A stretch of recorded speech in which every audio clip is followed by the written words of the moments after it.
Bon. Alors, Bezrat Hashem, ce soir on va faire un. Viens, on va arranger ça là. Et tac, tac, voilà. Là, c'est mieux. Bezrat Hashem, ce soir on va donner un cours, encore une fois, sur l'importance de la période durant laquelle que nous sommes en train de traverser. D'accord, le mois de Elul, la période des Slichot. Et deux questions importantes qui se posent. C'est combien d'efforts on doit faire, combien doit-on s'investir, d'accord? Quels sont les points essentiels sur lesquels on doit se travailler, d'accord? Pour tout le monde, pour être sûr d'arriver à bon port, le jour de Rosh Hashanah et Kippour. Et puis dans un deuxième temps, de voir en réalité la différence entre maintenant, avant Rosh Hashanah, et puis après entre Rosh Hashanah et Kippour. Et la différence des kavanotes, des intentions à avoir le jour de Rosh Hashanah, et les intentions à avoir le jour de Kippour. Il va être long ce cours. Ouais. Alors, Bezrat Hashem. Bon. Alors, avec les de Dieu, Bezrat Hashem, on voit que la première chose qui est importante de comprendre, c'est que bon, alors, on le sait tous, on doit faire teshuva, on doit se faire un peu violence pour se lever plus tôt normalement le matin, avant le lever du jour normalement pour aller faire des slichot. D'accord, comme je l'ai expliqué cet après-midi, donc se lever avant, c'est l'heure idéale en réalité. Ou à Chatzot Halayla, donc se coucher plus tard. D'accord. Et faire attention de se lever, d'arriver à faire cette fila, etc. Mais qu'en est-il pour ceux qui ne sont pas encore à ce stade-là? Ouais. Et puis comment faire? Cet après-midi, j'ai eu une discussion intéressante avec différentes personnes qui m'ont dit très franchement qu'ils ne croyaient pas au principe Rav-disciple. Pour quelle raison? Moi, je sais que je parle là-bas, mais on va revenir après. On va y arriver. Les rattacher. Pour quelle raison? Il me disait, c'est pas possible qu'il puisse exister un homme parfait, sans aucun mauvais penchant, qui risque pas de céder à son mauvais penchant. D'accord? Ça n'existe pas. Et en plus de ça, ils ont constaté avec le temps, ils ont fréquenté des personnes, des rabbins, etc. Et puis il y a eu des rapports bizarres qui sont mis en place. C'est-à-dire le rabbin était disposé à répondre à leurs questions, mais à condition de recevoir de l'argent. On n'est pas là pour critiquer, c'est ce qu'eux ont ressenti. Je ne dis pas que c'est ce qu'ils ont vécu avec les rabbinim en question. D'accord? Donc, ça c'est premièrement. Ou alors, encore mieux, de se rendre compte qu'ils ont eu affaire à des rabbins comme Aristote. Donc, ils donnent des conseils, ils prodiguent des conseils qui ne s'appliquent pas à eux-mêmes. C'est un peu décevant. Non? Bref, donc ils ne croyaient pas au principe. Ils m'ont dit, mais... Et moi, je leur ai répondu, mais il y a un fait qui est très, très important. Et j'aime à le rappeler très souvent. C'est premièrement de savoir comment on choisit un rave. Un rave, il se choisit en fonction de l'amour qu'il a pour son prochain. Le temps qu'il prend pour les autres. D'accord? L'autre point qui est important, la façon qu'il a de se comporter. Quand il s'assoit et qu'il mange. Quand il va faire des brachot. Quand il s'adresse aux gens, etc. Cette façon-là, elle est aussi importante. De voir comment il le fait. Et si on a l'impression pour nous que dans toutes ces façons-là de se comporter, il se rapproche d'un comportement angélique, entre guillemets, alors on peut se dire que c'est son rave. On peut prendre ce rave en tant que rave. D'accord? Mais le point qui est important pour un rave, c'est de savoir quels sont ses points faibles, quels sont les points sur lesquels il doit se travailler, et de se travailler dessus. Le Gaon de Vilna, il rapporte que si une personne étudie toute la Torah et applique toute la Torah du matin jusqu'au soir, sans chercher à s'améliorer, et justement à se travailler sur ses points faibles, alors malheureusement, ces mêmes points faibles, au lieu de disparaître, ils vont se renforcer avec le temps. D'accord? Donc ça peut être très dangereux. C'est des points sur lesquels on doit faire extrêmement attention. Un autre point qu'il y a, et qui est aussi importante. Donc si le Rav il est conscient de ses manques, quand il se comporte vis-à-vis des gens, il doit surtout pas demander le kavod, le respect. Ni on doit faire les choses les shem kavod, ni on doit faire les choses les shem parnassa. Donc c'est ni pour gagner de l'argent, ni pour le respect. Mais réellement, d'accord, pour aider l'autre. Comment arriver à cela? Chachamim nous rapporte dans Pirkei Avot qu'on apprend énormément de nos maîtres, qu'on apprend encore plus de nos compagnons d'études. Mais de ceux dont on apprendra le plus, ce seront nos propres élèves dans la vie. Donc, tout le monde n'est pas rave, mais à un moment donné, tout le monde est appelé à se marier, normalement, à avoir des enfants, et à s'occuper de gens autour de soi. Même si on n'est pas marié, on a des gens dans notre entourage avec qui on a un échange, à un moment donné, on va leur prodiguer des conseils. Il faut savoir comment je prodigue des conseils à mon prochain. Les conseils que je suis en train de lui prodiguer, je ne dois pas uniquement lui parler que pour lui. Je dois aussi chercher à analyser ce que je suis en train de le dire pour l'aider et me remettre en question à travers ces conseils que je suis en train de prodiguer à l'autre. Et cela fait que, à travers le fait de venir à l'aide de l'autre, de conseiller l'autre, ça me permet de grandir. Même à travers le fait d'échanger avec un enfant qui a 3-4 ans pour l'éduquer, ça va me permettre moi aussi, dans ce que je suis en train de dire, de me remettre en question par rapport à l'éducation que je veux donner à mes enfants et au chemin que j'aspire pour eux d'emprunter. Je parle pas mal ce soir. Hein, ouais. On va continuer avec l'aide de Dieu. Donc, par rapport à tout cela, ça va aller. Bon, Hachem. Par rapport à tout cela, justement, qu'est-ce qu'on voit? On voit donc que la chose la plus importante pour choisir un Rav, c'est de ne pas avoir une personne en face de nous qui nous prend de haut. De ne pas avoir quelqu'un en face de nous qui nous fait comprendre, qui sait mieux, qui comprend mieux, qu'il est mieux, etc. Parce que ça, c'est un problème. Comment arriver à identifier ce genre de choses? On dit qu'il y a un point important.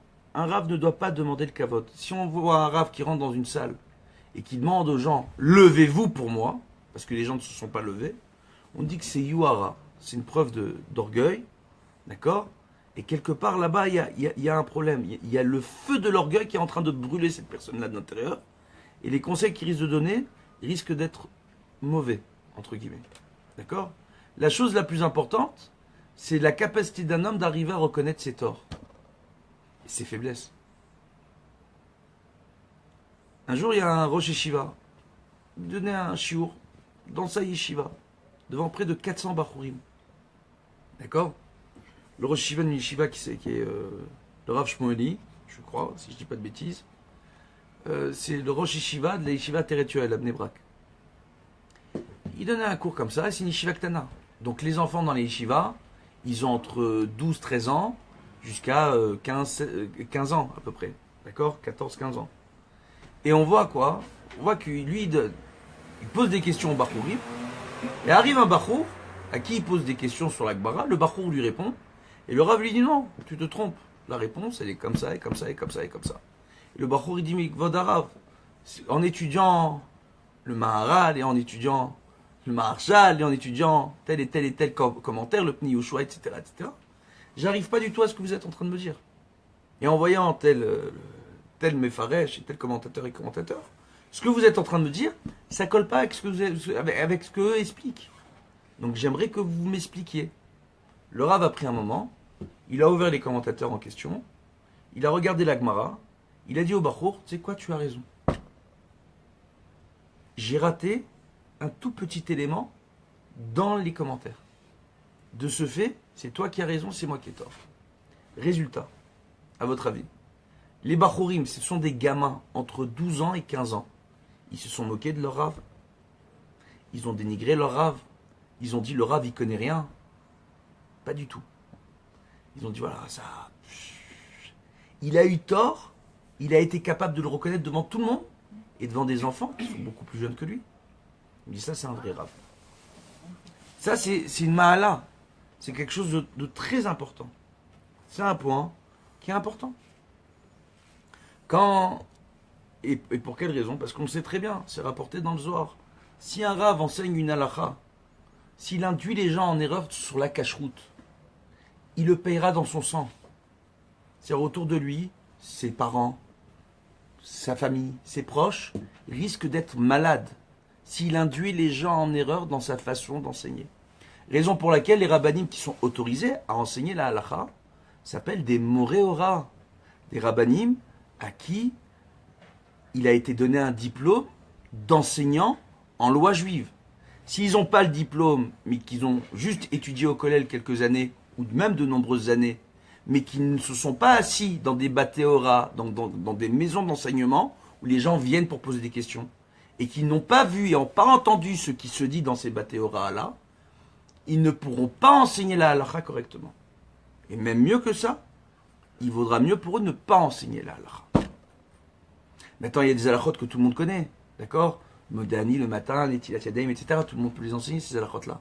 Mais il y a certains points où il faudra faire attention. Il y a tellement de détails, tellement de points. Pourquoi? Parce qu'il y a une logique dans notre façon d'enseigner pour créer et maintenir l'unité au sein du clan d'Israël. Je vais donner un exemple. Le jour de Yom Ha'atzmaut, on sait tous que les rabbanim orthodoxes appellent à ne pas célébrer Yom Ha'atzmaut et a fortiori de ne pas réciter le Hallel. On n'est pas là pour critiquer, bien au contraire, ils ont leur raison halachique, d'accord, pour justifier une telle décision. Maintenant, de l'autre côté, c'est même Gdolé Hador. Quand on vient les voir, on leur dit voilà, dans tel endroit, tel Yishuv, telle ville, les gens veulent faire le Hallel. Ils vont pas dire à ces gens-là ne faites pas le Hallel. Ils vont juste leur conseiller, de par les différents problèmes halachiques qui se posent, de faire le Hallel sans bracha. Quand les gens entendent ça, quand on a affaire à des gens, des personnes qui ont fait Teshuvah, d'accord, et qui deviennent orthodoxes, ils entendent des choses comme cela, d'accord, ils se disent, mais attends, c'est pas possible, ces mêmes rabbanim là, ils ne s'élèvent pas Yom Ha'atzmaut, ils font pas le Hallel. Comment tu peux dire qu'on fait le Hallel sans bracha? Oui ou non? Pourquoi? Parce qu'il y a la halakha qui est importante pour maintenir l'unité au sein du clan d'Israël. Et ça, ce sont des choses que l'on sait uniquement si on s'est assis dans un Beth Torah. Lorsqu'à l'époque, avec le Rav Reuven Elbaz, on donnait des cours à Karnei Shomron et à Kedumim, d'accord? On envoyait là-bas des rabbanim donner des shiurim là-bas. C'est poser cette question-là. On est parti voir le Rav Eliashiv, Zecher Tzadik, Vekadosh Livracha. Donc, le Gdol Hador du monde lituanien. Un des plus grands poskim qu'on a connus dans ces dernières générations, dans le monde lituanien. Et le Rav Eliashiv nous a dit clairement, vous leur conseillez-leur de faire le Hallel sans bracha. D'accord? Mais ne faites pas une guerre autour de ça. Le plus important, c'est de continuer à maintenir les shiurim. Vous comprenez ou pas? Donc c'est des choses qui sont importantes. Ça peut étonner beaucoup de monde. Mais l'importance qu'il y a d'arriver à respecter l'autre pour maintenir une certaine unité, tant qu'il y a sur quoi se reposer au niveau de la halakha. Vous comprenez? Donc c'est des points qui sont importants. Par rapport à cela, qu'est-ce qu'on est en train de vous dire? On est en train de vous dire de la même façon qu'il y a tout un travail pour devenir moréora, pour devenir raf, pour pouvoir enseigner la halakha. D'accord? Pour avoir tous les domaines de compétences pour enseigner la halakha. Aujourd'hui, ces derniers temps, moi je constate que beaucoup de sites internet font des erreurs, mais incroyables. Des rabbanim qui ne sont pas dayanim se permettent de répondre à des questions en dîner et shoot, de savoir si un homme qui soupçonne ou dont la femme vient le voir et dit que peut-être sa femme le trompe ou pas, se permettent d'affirmer certaines choses qui doivent divorcer ou non, sans savoir exactement quelle est la halakha et quelles sont les possibilités aujourd'hui, et qu'est-ce que décident aujourd'hui les dayanim dans notre génération, et les Gdolé Hador, parce qu'ils n'ont étudié la halakha que dans un siman du Shulchan Aruch, en théorie, mais il y a la théorie et la pratique. Pour avoir la pratique, il faut s'asseoir dans un beddin, dans un tribunal, voir ce que disent tous les autres dayanim, voir ce que disent les grands de la génération et les grands dayanim de la génération sur ces sujets-là. On ne s'amuse pas, on ne s'improvise pas. Et parfois, certaines personnes qui veulent répondre, et ont ouvert le Shulchan Aruch, et ont ouvert des livres d'halakha, eh ben, ils vont rapporter ces livres-là, mais c'est pas la halakha les maaseh. C'est pas la véritable halakha qu'on pratique dans ce type de cas. Ils induisent les gens en erreur. Et ça, c'est sur des neishout, sur des cas pareils, encore sur des problèmes de cache-route, et d'autres problèmes où les gens aujourd'hui viennent dans notre génération et s'improvisent. La semaine dernière, j'en parlais encore avec le Hav Beddin de Lyon. Un de nos grands maîtres, pour nous les francophones, le Rav Yechia Teboul, que Dieu lui prête une longue vie, une bonne santé jusqu'à l'âge de 120 ans, un tzaddik yesod olam, mashou meyouchad, le Rav Teboul. Il me dit, Aolam Hayom, Efker. Parce que les gens, on leur parle, on leur explique. Ils nous répondent, on ne connaît pas la halacha, on ne connaît pas le sujet, mais ce rave-là, qui n'est pas Dayan, qui n'est pas reconnu en tant que posek, qui n'est pas tout ça, s'il a dit ça, peut-être qu'il a sur quoi se reposer. En attendant, on laisse sa réponse sur notre site internet. Jusqu'à recevoir sa réponse. Donc, on est dans le safek. On a un doute concernant la réponse de cet homme, de ce rave. On ne sait pas sur quoi il se justifie. Des Dayanim rentrent en contact avec le site pour leur dire « Il y a un problème avec cette réponse. Elle est problématique, votre réponse. Vous autorisez un produit qui est interdit par le Beddin, le consistoire en France, qui n'est pas autorisé par le consistoire en France, qui n'est pas autorisé par la rabbanout en Israël, qui n'est autorisé par aucune autorité rabbinique. Vous venez, au nom de cette personne-là, autoriser ce produit-là. Sur quoi il se repose? Il est parti sur place, dans l'usine, vérifier, où il se repose sur ce qu'il a étudié en théorie dans la halakha. Vous comprenez ou pas? Mieux que ça, j'ai eu ce problème-là, j'ai appelé le rav en question. Le rav en question ne m'a jamais rappelé. Il m'a dit, je vous rappellerai, il m'a jamais rappelé parce qu'il n'a pas de réponse. Il n'a pas de réponse. Il ne peut pas avoir de réponse. C'est sûr et certain qu'il n'a pas vérifié l'endroit. L'endroit a été vérifié par la rabbanout en Israël. Ils ont stipulé qu'il y avait des problèmes là-bas. Donc c'est un problème, vous comprenez ou pas? Et on induit les gens en erreur. C'est pour cette raison-là que j'ai dit aux gens, vous ne pouvez pas vous reposer en aucun cas, quel que soit le site internet, quels que soient les noms des rabbinim qu'on voit sur les sites internet, sur ce qui est écrit sur internet par des personnes qui répondent à des questions d'halakha. Vous ne pouvez en aucun cas vous reposer que sur cela. Il faut prendre contact avec le rav en question qui a répondu, lui demander ses sources, si besoin. D'accord? Ça c'est premièrement. Ou aller voir de véritables poskim, rabbanim, dayanim, qui seront en mesure de nous répondre sur ces questions-là. Et de toujours vérifier en matière de cacheroute, quand on vous parle de produits de cacheroute en France, vérifier les listes reconnues de produits autorisés, ce qui est stipulé là-bas. Comprenez, pour être sûr que la personne... Parce que si un rave se trompe, tout le monde se trompe avec lui. Maintenant, par rapport à cela, hein, je sais que vous avez l'impression que je fais un peu du hors-sujet, on va revenir à notre sujet. Le sujet, c'est le suivant. C'est la première chose sur laquelle on doit se remettre en question durant cette période-là, c'est la gava. Parce que le point le plus important pour reconnaître un bon rave, un maître, c'est pas de voir réellement si c'est quelqu'un, un ange ou non, mais de voir s'il ferait preuve d'orgueil ou pas et s'il arrive à se remettre en question. Le premier point sur lequel je dois me faire violence durant la période de Elul, c'est mon orgueil.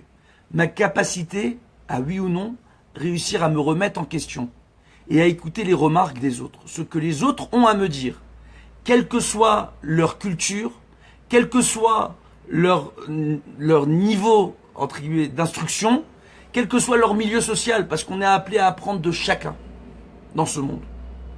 Celui qui dit tout savoir ne sait rien. Nous sommes tous que des hommes et on peut tous faire des erreurs. Il n'y a que Dieu qui est parfait, qui sait tout sur tout. Donc arriver à nous remettre en question, à ce niveau-là. D'accord? Premièrement, l'orgueil. Et ça, il n'y a pas de limite. Comment je me casse dans mon orgueil?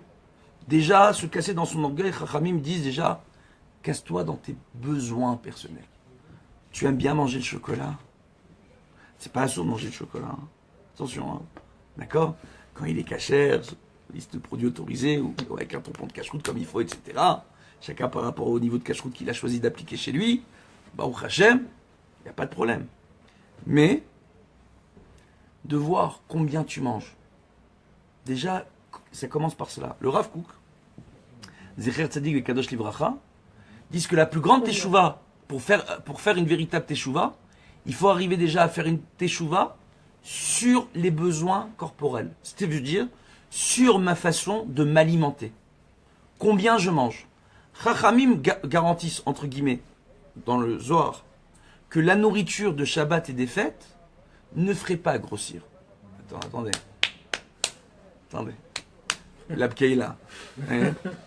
Il y a 10 litres d'huile, d'accord, pour 3 haricots et 2 épinards. Vous comprenez ou pas? On a un problème technique. Comment tu peux me dire que ça ne fait pas grossir? Oui? Une assiette de Bkeïla, c'est 15 000 calories. Vous comprenez ou pas? On doit manger 2000 calories normalement par jour, entre 2000 et 3000 calories en fonction des personnes. Et 15 000 calories dans une assiette. Attends, comment ça va pas me faire grossir?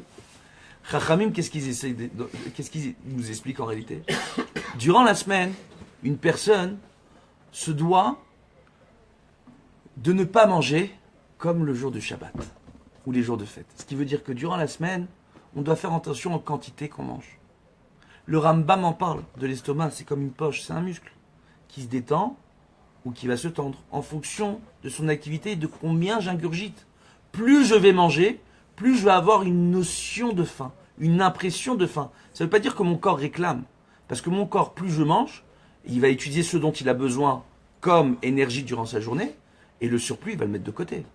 Maintenant, essayez d'imaginer. Pour brûler, je ne sais pas, une pêche, le fruit, ça fait 70-80 calories à peu près. Oui ou non? Il faut marcher 10 km. Alors ton assiette de là.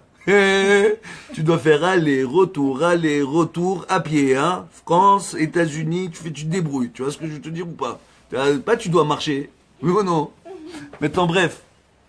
Donc, par rapport à ça, justement, hein, qu'est-ce qu'on essaye de dire? La chose qui est importante, justement, hein, c'est durant cette période-là, déjà se travailler. Si, j'aime le Coca-Cola, oui, bah, bois moins de Coca-Cola. Tu sais quoi, même? Évite le Coca-Cola durant la période de Elul. Garde-toi, tu dis, voilà, mon Coca-Cola, je le garde pour Rosh Hashanah. Vod Achag. Entre guillemets, on fait pas de pub, mais bon, voilà. D'accord? Évitez. Une personne adulte. Qu'est-ce que vous faites avec les bonbons dans la bouche? Vous êtes des adultes. Oui ou non? D'accord? De se travailler sur ces petits points-là. Pourquoi? Parce que, quelque part, le plaisir gustatif, c'est un plaisir de la personne. Et c'est un plaisir qui est très personnel et assez égoïste. Donc on est en train de renforcer son moi, j'ai besoin de manger, moi je suis fatigué, il faut se travailler là-dessus. En plus, ça fera que du bien de maigrir un peu avant les fêtes. Ça peut que faire que du bien, parce que entre Rosh Hashanah et Sukkot et les repas, Dieu bénisse, hein, les kilos ils vont venir. Donc qu'est-ce qu'ils nous disent Rachamim? Si moi durant la semaine je fais attention à ce que je mange, d'accord? Et que pour le Shabbat je fais des repas riches. Aujourd'hui les diététiciens, vous savez ce qu'ils vous disent, les diététiciens? C'est très sérieux. Hein? Oui, je sais, j'ai un problème avec le... Et vous savez, quand j'étais petit, j'avais un cheveu sur la langue. On dirait pas comme ça, ouais. Donc, Baruch Hashem, je suis pas passé par un orthophoniste, et Baruch Hashem, je me débrouille bien. Donc, dès que c'est des mots en ce, c'est un problème. Donc, ça m'est resté. Ok? Quand j'étais petit, je disais la mousse au chocolat. Mais c'était un problème. Et j'aimais beaucoup ça, en plus, quand j'étais petit. Aujourd'hui, j'en mange quasiment pas. Ou quasiment plus. En fait, ça fait longtemps que j'ai pas mangé de mousse au chocolat. Donc, quand on y réfléchit. Donc, qu'est-ce qu'on voit par rapport à ça, justement? On voit justement qu'il y a un point qui est très très important. Le point qui est important ici, c'est que les diététiciens ils nous expliquent en réalité qu'à partir du moment où je vais prendre dans ma semaine un jour, un repas, 2 repas, un jour, où je vais faire des repas riches, mon corps ne pourra pas s'habituer à un rythme d'ingurgitation calorique. Ce qui veut dire, je vous explique. Quand une personne fait un régime, quel que soit le régime, hein, que ce soit aujourd'hui les différents régimes qui existent, ils appellent ça le fasting, d'accord, les jeûnes intermittents, il y a différentes méthodes, il y a les régimes à base de protéines, les régimes à base de ceci, à base de cela, etc., etc. Il y a différentes formules de régime. Arrive un moment donné où le corps, il a pris l'habitude du régime. Donc soit on doit changer son régime alimentaire d'une semaine à l'autre, soit arrive à un moment donné, le corps, il finit par s'habituer, et à un moment donné, il va finir par comprendre qu'on ingurgite moins de calories, moins d'énergie donc. Donc il va arriver, quoi qu'il arrive, à mettre toujours un peu de côté. Parce qu'il a besoin de mettre un peu de côté. D'accord? Alors que si une personne fait attention au nombre de calories qu'elle mange par jour, juste pour donner cet exemple-là, d'accord? Durant toute la semaine, ok? Il va manger entre 1500 et 2000 calories par jour. Et arrive le jour de Shabbat, où Ben Porat Yosef, j'ai pas envie de calculer les calories parce que c'est... D'accord? Entre les 30 salades à table, les belles chalotes sucrées en général, hein, le jus de raisin et le vin, etc., la dame route et tous ces trucs-là, là, ok? Je sais, c'est très tunisien, mais on va pas se refaire comme plat. Ok? Qu'est-ce qu'on voit par rapport à ça, justement? Bah, le fait d'avoir ce déséquilibre qui se crée dans la semaine entre l'alimentation du Shabbat et de la semaine, le corps n'arrive pas à stabiliser la consommation calorique.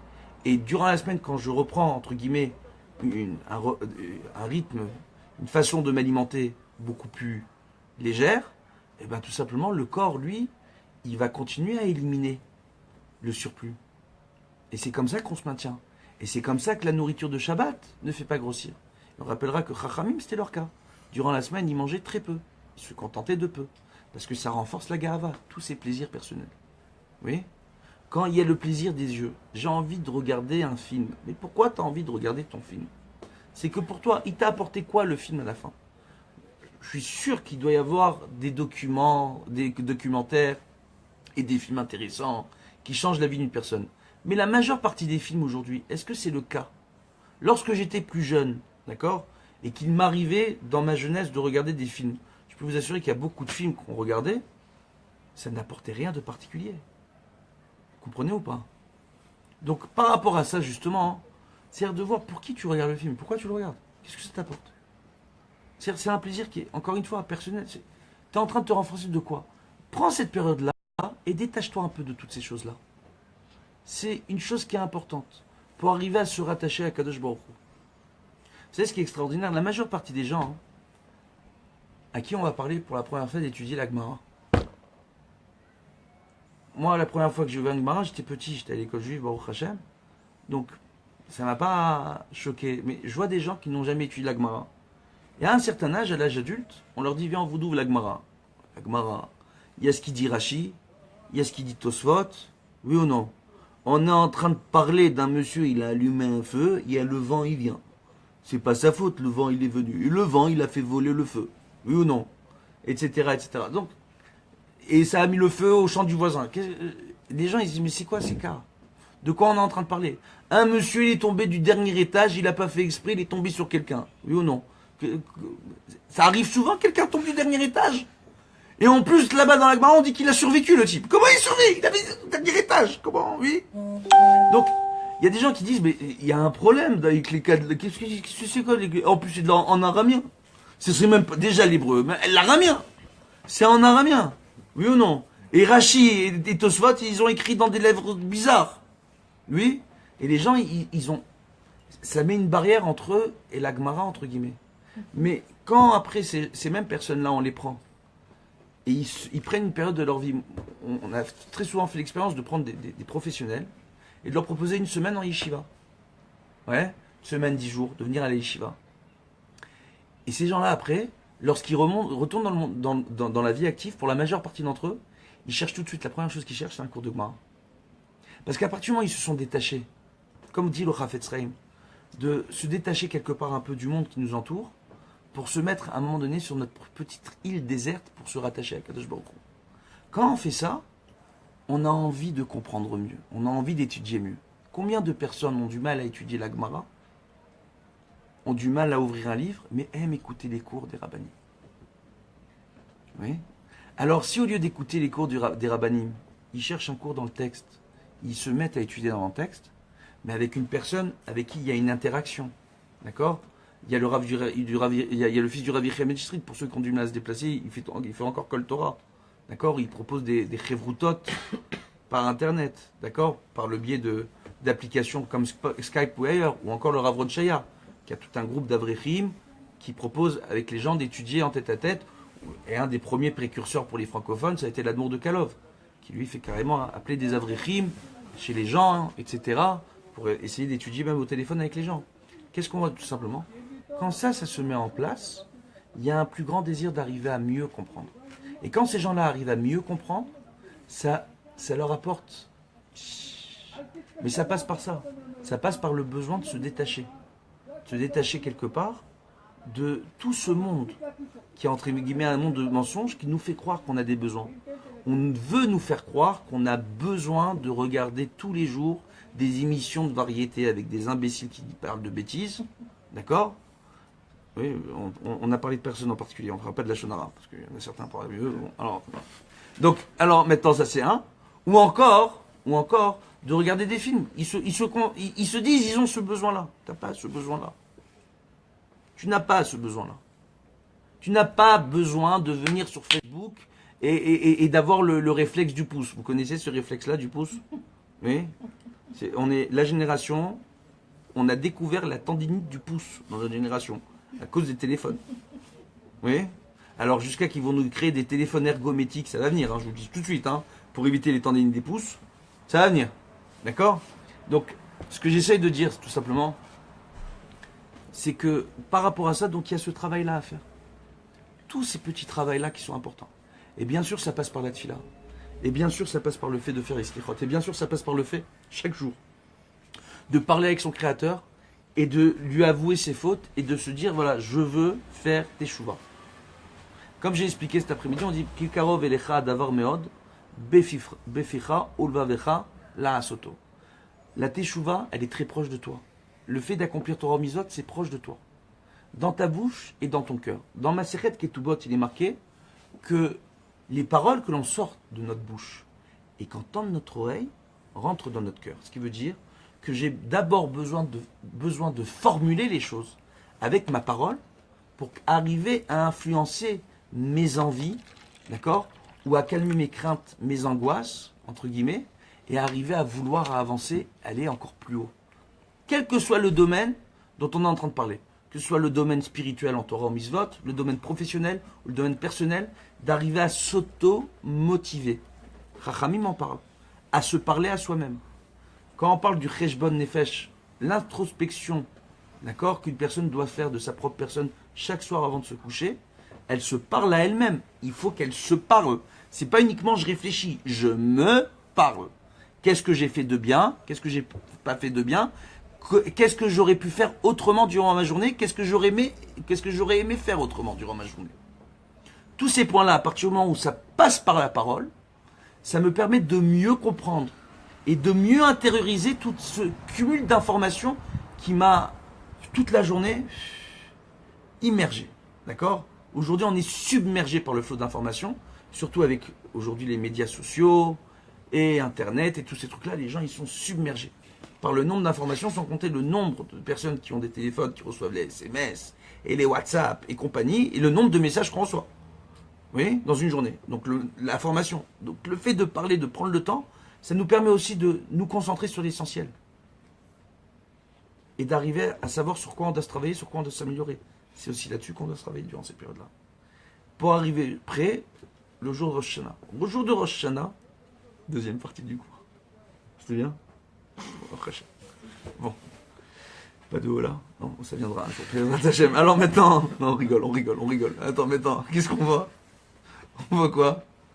On voit par rapport à ça, justement, la deuxième partie du cours, le jour de Rosh Hashanah. Le jour de Rosh Hashanah, c'est un jour de fête. Je comprends pas.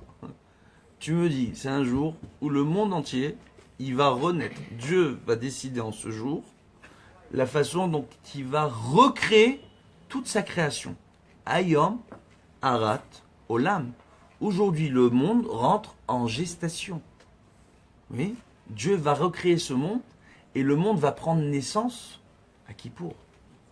Entre Rosh Hashanah et Kippour, entre guillemets, il y a Aseret Yemei Teshuvah, il y a 10 jours de gestation. D'accord? Donc on voit quoi? Le monde va être créé en fonction de notre Teshuvah durant cette période-là. Vous comprenez ou pas? Les décisions que Dieu va prendre dans le ciel en fonction de cette période-là. Donc en réalité, à Rosh Hashanah, je me dis quoi? Je me dis, attends, le monde rentre en gestation. Dieu va prendre toutes les décisions. Mais moi, je suis sûr que Dieu va me juger avec miséricorde. On voit qu'à Rosh Hashanah, pour des raisons de calendrier, au lieu de faire qu'un seul jour, on fait 2 jours. D'accord? Aujourd'hui, on a tous les ustensiles, toute la science, pour savoir quel jour tombe exactement Rosh Hashanah. Mais comme il a rapporté que pour changer une décision, d'accord, d'un Sanhédrin, de Chachamim, il faut un tribunal rabbinique aussi grand en sagesse ou en nombre, en termes de quantité, de qualité, comprenez ou pas? Il est impossible de changer cette décision, donc on continue à faire 2 jours de Rosh Hashanah. Mais vous savez pourquoi aussi? Alpi Kabbalah. Le premier jour de Rosh Hashanah, c'est Alpidin. Le deuxième jour, c'est Midat Rachamim. Le premier jour, Dieu il va nous juger selon la rigueur. Le deuxième jour, il nous juge selon la miséricorde. Oh. Et en réalité, nous, on vient joyeux. Regardez les slichot. Les slichot, Dieu bénisse. Si on va prier avec les Sfaradim, tendance Breslev, pour les slichot, on va là-bas, c'est un concert. Ils ont pris les tambours et les darboukas, ils chantent et... Oui, un Meler Bassadé, le roi il vient, il descend, il veut écouter nos prières dans toutes les synagogues. Oui. En réalité, c'est quoi? De quoi on se réjouit durant cette période-là? Du fait qu'on est sûr qu'Akadosh Baruch Hu, il désire notre échoua. Il désire notre échoua. Et du fait d'avoir un créateur du monde qui nous laisse cette occasion de pouvoir faire teshuva et d'arranger le monde que grâce à notre teshuva, à notre repentir, rien que pour ça on doit se réjouir. Regardez la situation mondiale. D'accord? La Corée du Nord, ce qui se passe au Liban, avec l'Iran, c'est extraordinaire. Oui, la conjoncture. Oui, les catastrophes naturelles aux États-Unis, c'est des gens ont perdu leur maison. Des maisons complètes ont été éradiquées, des agriculteurs ils savent même plus comment ils vont nourrir leur famille. Et là-bas, il faut savoir que la couverture sociale, c'est pas celle qu'on a en Europe ou ailleurs. Il y a des gens qui ont tout perdu. Ils vont se retrouver à la rue. C'est une catastrophe. Regardez le nombre de catastrophes dans ce monde. Pourquoi autant de catastrophes? Parce qu'au lieu d'avoir une humanité qui cherche à s'unir autour de son Créateur pour accomplir l'ordonnance divine et à s'unir autour de la Torah et des mitzvot pour les non-juifs de faire les 7 lois de Noé, d'accord, d'appliquer les 7 lois de Noé, pour les juifs les 613 commandements, d'accord, et d'arriver à trouver la paix, on a des hommes au nom de la religion qui sont prêts à tuer, hommes, femmes et enfants, pour leur idéal religieux. On en a d'autres pour leur idéal économique qui sont prêts à mettre à feu et à sang le monde. On en a d'autres qui n'auront aucune hésitation à mettre des armes entre les mains d'enfants qui vont s'entretuer entre eux, tout simplement pour permettre à leurs gouvernants de se renflouer les poches. Quel genre de monde Dans quel genre de monde on est en train de vivre? On dit qu'il y a un problème d'équilibre climatique. Et pourtant, quelle solution on a mis en place? Rien. On voit aujourd'hui que le monde industriel, il se développe, il se développe, il se développe. La faune et la flore maritime, tout est en train de disparaître. Ça devient une catastrophe. Le prix du poisson augmente. On est obligé aujourd'hui de piquer les poissons avec des produits chimiques pour les gonfler, pour trucs. Et il y a un problème pour arriver à nourrir toute la population mondiale lorsqu'il y a des tonnes de nourriture qui sont jetées sur certains continents et il manque des tonnes de nourriture sur d'autres continents. On est dans quel monde?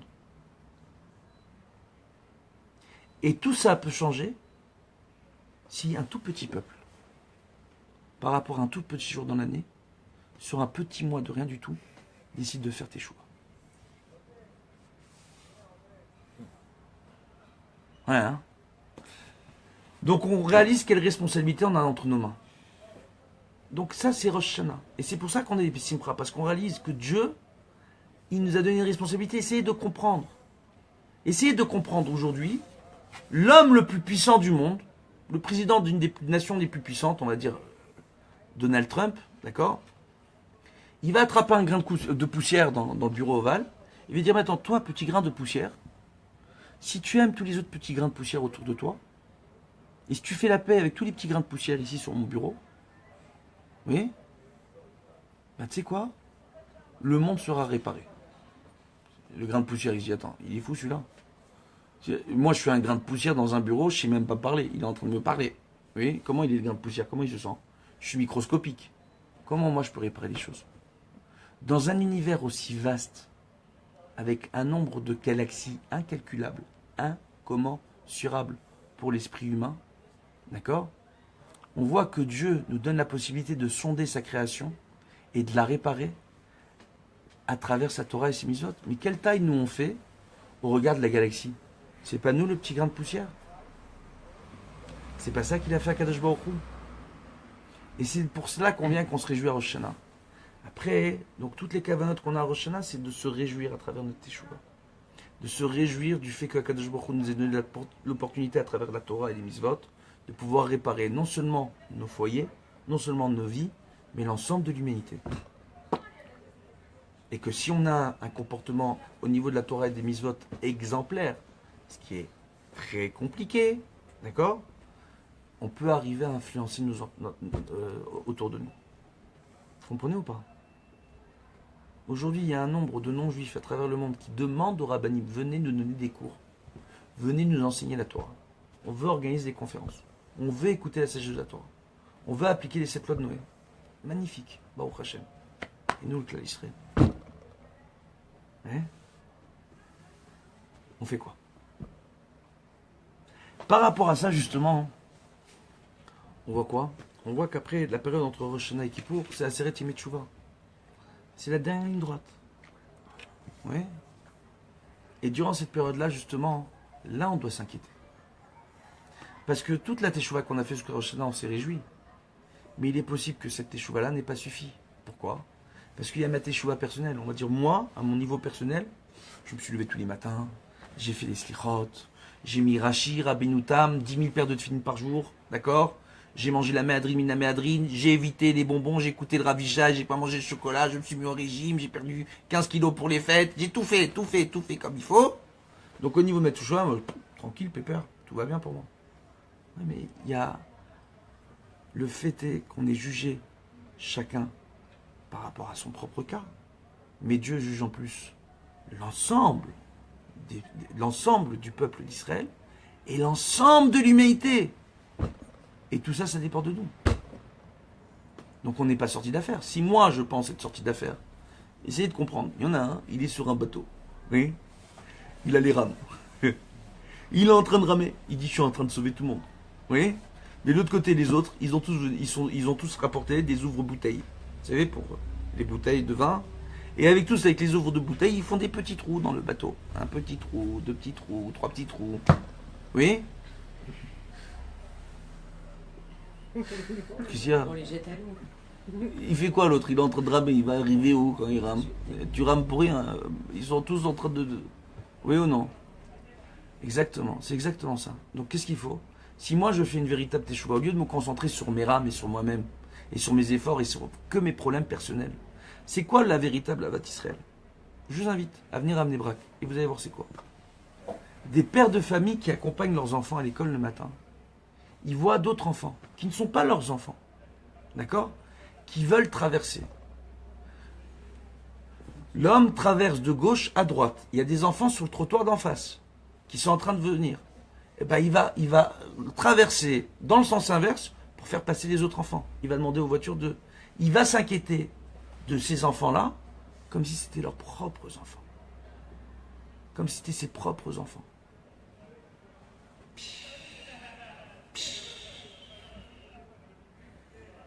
Vous arrivez à comprendre comment c'est extraordinaire? Arriver à s'inquiéter de l'autre comme s'il s'agissait de nous-mêmes. Alors la halakha, elle nous impose une façon supplémentaire de nous inquiéter de nos proches par rapport aux autres, c'est vrai. Mais déjà d'arriver à m'inquiéter de l'autre. À m'inquiéter du bien-être de l'autre. À prendre du temps pour écouter l'autre. Pour essayer de faire en sorte que l'autre se sente mieux. Il y a des gens comme moi qui passent leur journée à ça. Donc c'est compliqué parce que quand il y a beaucoup de gens qui appellent, c'est compliqué d'arriver à gérer son temps. Et il y a certaines personnes qui sont obligées de leur dire au bout de 3 heures. Et j'exagère pas quand je dis au bout de 3 heures. On dit, excusez-moi, j'ai d'autres personnes. Je dois m'occuper d'autres personnes. Mais de prendre ce temps pour écouter l'autre. Déjà, rien que d'écouter l'autre des fois. Ça peut faire tellement pour l'autre. Prendre le temps de conseiller l'autre. Et prendre le temps parfois, quand on voit l'autre qui est en train de fauter et qu'il est disposé à nous écouter, parce qu'il vient nous parler, il vient nous demander conseil, de lui dire gentiment quels sont ses torts et qu'est-ce qu'on pense qu'il pourrait faire pour améliorer les choses. C'est comme cette personne-là. C'est comme ce sportif qui mange un certain nombre d'aliments dans la journée, et il sait très bien que s'il prend 10 grammes de riz en plus, ces 10 grammes-là, ça peut lui changer tout son régime.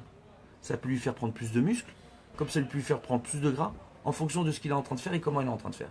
Mais si nous, on lui apporte ces 10 grammes de bons conseils en plus, et on lui explique comment utiliser à bon escient nos conseils, comment les mettre en application, on peut lui changer toute sa vie. Rien que ça, déjà, c'est énorme. Si on arrive à ça déjà, rien qu'entre nous, et à être ce véritable exemple, comme il fut une époque où on disait la communauté juive, ils ont une entraide entre eux extraordinaire, et qu'on arrive à continuer à donner cet exemple fantastique, pas uniquement à l'occasion des galas, pas uniquement à l'occasion de fait de se montrer pour donner la tzedaka, etc., mais aussi de prendre du temps pour l'autre, pour aider l'autre, pour venir en aide à l'autre, et de s'inquiéter de l'autre, comme on s'inquiète de nous-mêmes, de s'inquiéter de l'éducation et du bien-être de l'enfant du voisin, comme de nous-mêmes, on aura une humanité qui avancera. Si on arrive déjà entre nous. Et après, arriver aussi à s'inquiéter des autres, des enfants des autres, pas uniquement des enfants dans la communauté juive, mais des enfants dans le monde entier. Et là, Géoula assuré. Bezrat Hashem, qu'on ait le mérite d'avoir très bientôt la Géoula, dans la paix universelle, que les guerres soient évitées, Bezrat Hashem, que la raison revienne dans cette humanité, qu'on arrive à servir notre Créateur à travers la paix et l'amour de notre prochain. Amen, Kani Ratson. Bonne nouvelle à tous.